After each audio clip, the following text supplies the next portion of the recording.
तो ससुर मोरा के तो ससुर मोरा खेती करी है, के तो ससुर मोरा खेती करी है, के तो बैला बेच दी है कि पहिरब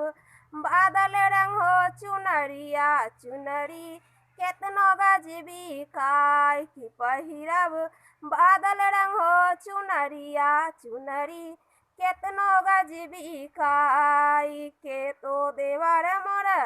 के तो देवर मोरा कॉलेज करी है, के तो देवर मोरा कॉलेज करी है, के तो किताब बेच दी है कि पहिरब बादल रंग हो चुनरिया चुनरी केतनो गजबी काय कि पहिरब बादल रंग हो चुनरिया चुनरी केतनो गजबी काय।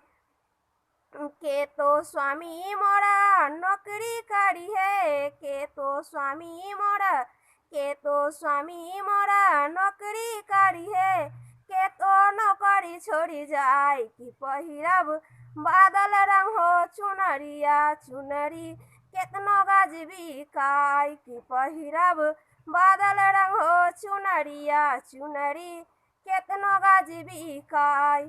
के तो ससुर मोरा के तो ससुर मोरा खेती करी है, के तो ससुर मोरा